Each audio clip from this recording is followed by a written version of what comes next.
আসসালামু আলাইকুম রহমতুল্লাহি ওয়া বারাকাতুহু। সুপ্রিয় বন্ধুগণ, কেমন আছেন সবাই? আশা করি সবাই ভালো আছেন। আজকে আপনাদেরকে মিথ্যার ভয়াবহ সম্পর্কে আলোচনা করব। চলুন, ইসলামী পরিভাষায় বাস্তবতাকে অস্বীকার করা কিংবা সত্য ঘটনাকে গোপন অথবা বিকৃত করাকে মিথ্যা বলে। মিথ্যা বলা জঘন্যতম অপরাধ, কবিরা গুনাহ। সহি মুসলিমে 2275 নম্বর হাদিসে বলা হইয়াছে, মিথ্যাবাদীর কবরে অত্যন্ত ভয়াবহ শাস্তি হবে। একজন আযাবের ফেরেশতা এসে তার জিহ্বাকে টেনে বের করবে, এরপর আগুনের কাছে দ্বারা বারবার কাটতে থাকবে। কিয়ামতের পর্যন্ত তার কবরে এইরূপ শাস্তি প্রদান করা হবে। অপর এক হাদিসে উল্লেখ আছে, মিথ্যা সকল গুনাহের মূল। মিথ্যা মানুষকে ধ্বংস ও বরবাদ করে।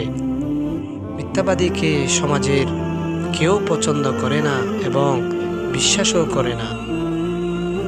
সকলেই তাকে ঘৃণার দৃষ্টিতে দেখে। শুধু ইসলাম ধর্মেই নয়, বরং গোটা পৃথিবীর সকল দেশ ও জাতি, সকল ধর্ম ও নীতিতেই মিথ্যার জঘন্যতম অপরাধ বলে বিবেচিত।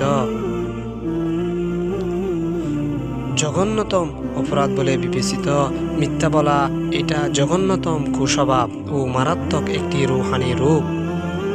কারো মাঝে এই রোগটি থাকলে ভালো কোনো রূহানি ডাক্তার অথবা আল্লাহওয়ালা আলেম বা শায়েখের পরামর্শ অনুযায়ী চিকিৎসা নিয়ে তা দূর করা জরুরি।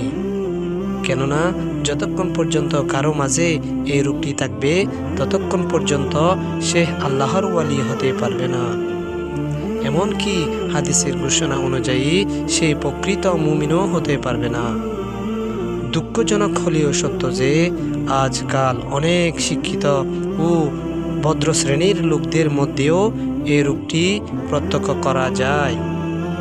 এমনকি বহু দিনদার শ্রেণীর লোকেও অহরহ মিথ্যার আশ্রয় নিয়ে থাকে।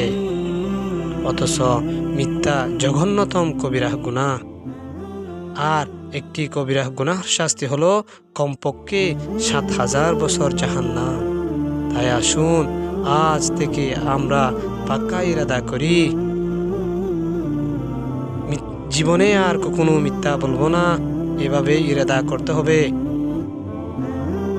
মিথ্যাবাদীর সাথে সম্পর্ক রাখবো না, মিথ্যাবাদীর সাথে আত্মীয়তার সম্পর্ক রাখবো না, মিথ্যাবাদীকে বন্ধুরূপে গ্রহণ করব না, মিথ্যার কোনো কাজে সহায়তা করব না, মিথ্যাকে সর্বদা ঘৃণা করব, জবানে সর্বদা আল্লাহ পাকের জিকির করতে থাকব, বেশি বেশি মৃত্যু ও কবরের আযাবের কথা মনে করব, জাহান্নামে মিথ্যাবাদীর শাস্তির কথা মনে করে খুব কান্নাকাটি করব, অতীতের সকল ভুলের জন্য আল্লাহর কাছে তওবা ইস্তিগফার করব। একজন হক্কানি শায়েখের পরামর্শে এই রোগ দূর করার চেষ্টা করব। এই রোগ দূর করার জন্য আল্লাহর পাকের কাছে সাহায্য চাইব। আল্লাহ সকল প্রকার মিথ্যা থেকে বেঁচে থাকার তৌফিক দান করুন। আমিন আমিন। আসসালামু আলাইকুম ওয়া রাহমাতুল্লাহ।